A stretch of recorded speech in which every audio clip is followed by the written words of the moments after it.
बघा आता question number 5 मधला जो ए होता ते ए मधला आपण फर्स्ट सॉल्व केला आहे. सॉरी ए नाही, बी मधला फर्स्ट सॉल्व झाला आहे. सॉरी, बी मधला फर्स्ट सॉल्व करायचा आहे. ठीक आहे, तर evaluate integration 0 to 1 dx upon x square minus x plus 1. ठीक आहे, आता आपल्याला हा सॉल्व करायचा आहे. हा कशाचा प्रॉब्लेम आहे? डेफिनाइट इंटिग्रेशनचा प्रॉब्लेम. कशाचा आहे? Definite integration. तर मग डेफिनाइट इंटिग्रेशनचा प्रॉब्लेम आपण आता सॉल्व करू. ठीक आहे, बघा सोल्युशन. सोल्युशनमध्ये सगळ्यात पहिले इंटिग्रेशनचा जर प्रॉब्लेम असेल तर काय करायचं? Let's I equals to 0 to 1 dx upon x square minus x plus 1. ठीक आहे, मग बघा इथं डबल डी एक्स झालं आहे, सिंगल डी एक्स आहे. ठीक आहे, तर आता इथं जर तुम्ही ऑब्झर्व केलं तर या एक्सचा कोइफिशियंट 1 आहे आणि इथं याचे फॅक्टर पण पडत नाही. मग आता काय करायचं? तर अशा केसमध्ये थर्ड टर्म फाइंड आउट करायची. मग बघा थर्ड टर्म काय राहतं? Third term is equals to 1 upon 2 into coefficient of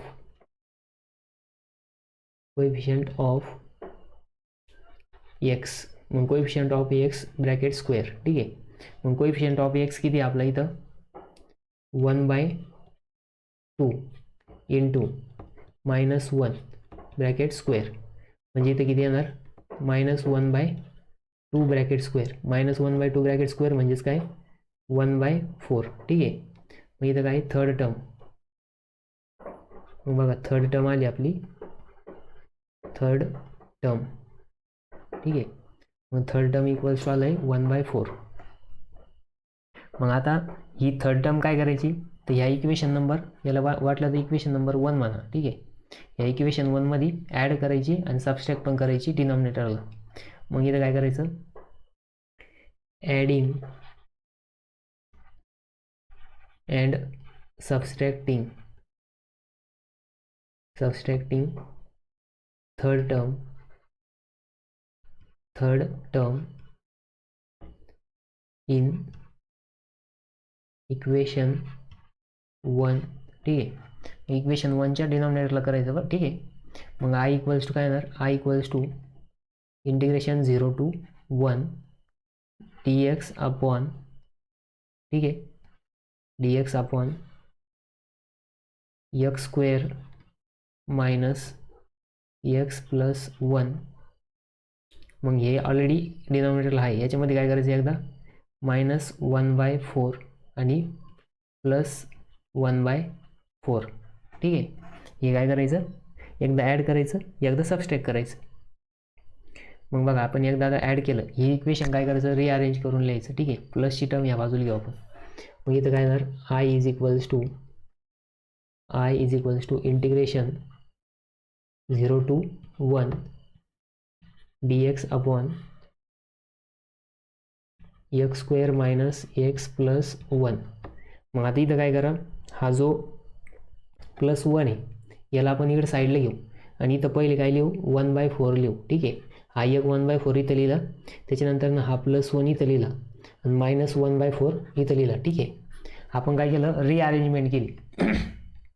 तर रिअरेंजमेंटमध्ये बघा हा जो +1 होता तो इकडे लिहिला आणि हे दोघं जण इकडच्या साईडला लिहिले. ठीक आहे, मग बघा तुम्ही जर याच्यात ऑब्झर्व केलं, ठीक आहे, आता बघा ऑब्झर्वेशन सांगतो तुम्ही. इथं बघा x square minus x plus 1/4. ठीक आहे, 1/4 हे कशाचं एक्सपान्शन आहे? एक्स मायनस 1/2 ब्रॅकेट स्क्वेअरचं एक्सपान्शन आहे. का? कारण की एक्स स्क्वेअर इथं 1/4 म्हणजेच 1/2चा स्क्वेअर आहे. ठीक आहे, आणि हे जे दुसरं आहे 1 - 1/4 याला काय लिहू शकतो आपण? 4 - 1/4 म्हणजेच 3/4. ठीक आहे, मग 3/4 म्हणजेच आपण याला असं पण लिहू शकतो 3/4ला ब्रॅकेटमध्ये. बघा आता इथपर्यंत लिहा, मग पुढचं सांगतो मी. ठीक आहे, मग आता काय करायचं? वरच्या इक्वेशनमध्ये या 2 चेंजेस करायचे. म्हणजेच आय इक्वल्स टू काय येणार? Integration 0 to 1 dx upon d x upon ब्रॅकेटमध्ये एक्स मायनस 1/2चा स्क्वेअर. ठीक आहे. आता इथं काय येणार प्लस 3/4 येणार. मग आपण इथं काय करू 3/4ला असं लिहू शकतो का square root of 3 upon 2 bracket square असं लिहू शकतो का 3/4ला लिहू शकतो. ठीक आहे. जेणेकरून आपल्याला स्टँडर्ड फॉर्म भेटेल. मग आय इक्वल्स टू काय करायचं पुट करायचं. I equals to integration 0 to 1 dx upon ब्रॅकेटमध्ये एक्स मायनस 1/2चा स्क्वेअर प्लस इथं काय येणार cube root of 3/2 bracket square. मग बघा आता हे काय आलं ए plus A.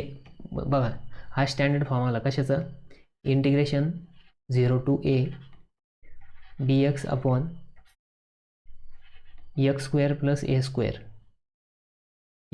Plus a square. ठीक आहे. मग याचं काय येतं 1/a ब्रॅकेटमध्ये tan inverse of x upon a bracket complete आणि लिमिट येतं 0 to a. हा फॉर्म्युला आहे. ठीक आहे. मग या फॉर्म्युल्यानुसार याचं एक्सपान्शन होईल. मग आता एक्सपान्शनमध्ये काय होईल बघा इथे येणार आय इज इक्वल्स टू आता इथं ए म्हणजे सगळ्यात पहिले ए म्हणजे काय आणि एक्स म्हणजे काय ते लिहून घेऊ. ठीक आहे. मग here x is equals to काय आहे एक्स मायनस 1/2a. ठीक आहे. आणि इथं ए इक्वल्स टू काय आहे स्क्वेअर रूट ऑफ 3/2a. ठीक आहे. मग इथं काय येणार I is equals to 1/a. मग बघा 1 क्यूब रूट ऑफ 3/2 इथं ब्रॅकेटमध्ये येणार टॅन इनवर्स ऑफ एक्स काय इथं x is equals to x minus 1/2a. ठीक आहे. X minus 1/2 upon square root of 3/2. ठीक आहे. आणि हा ब्रॅकेट कंप्लीट लिमिट 0 to 1. मग इथे येणार आय इज इक्वल्स टू बघा हा 2 वरती जो मल्टिप्लाय होणार म्हणजेच 2/√3 ब्रॅकेटमध्ये येणार टॅन इनवर्स ऑफ मग इथं ब्रॅकेटमध्ये येईन बघा ब्रॅकेटमध्ये येणार 2 - 1 अपॉन 2 अपॉन √3/2. ठीक आहे. हा ब्रॅकेट तो ब्रॅकेट काय होणार कॅन्सल होऊन जाणार. मग इथं काय येईल हा 2 कॅन्सल होणार. ठीक आहे. म्हणजे इथे येणार बघा I is equals to two by cube root of 3 bracket of tan inverse of बघा आता वरती काय राहिलं 2 × x. ठीक आहे. इथं काय राहिलं 2 ×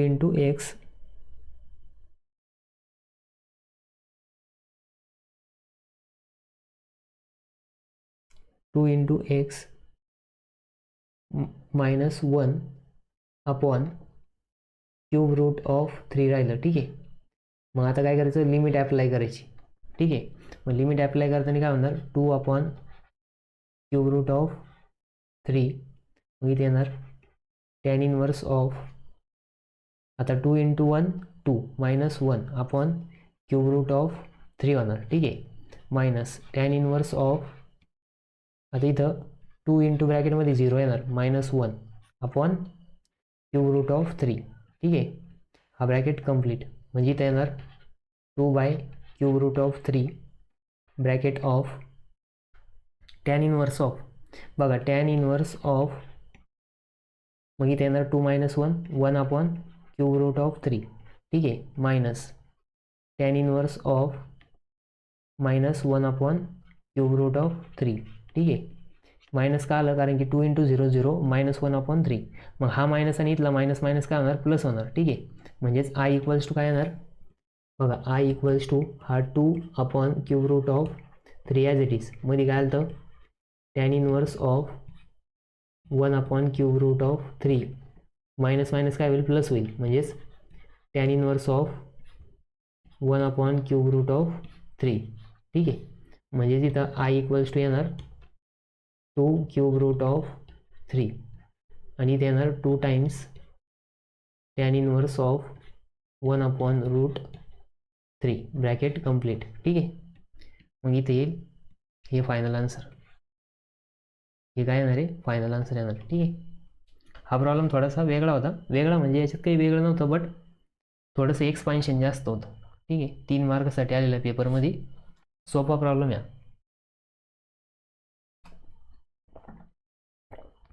पहिले थर्ड टर्म फाइंड आउट करायची, नंतर इथं फक्त प्लस मायनसचं कॅल्क्युलेशन बरोबर आलं पाहिजे, तरच ते काय होणार आन्सर करेक्ट येणार आहे. इथं चुकवायचं नाही, ठीक आहे. ठीक आहे, मग आपण आता नेक्स्ट प्रॉब्लेम सॉल्व करू.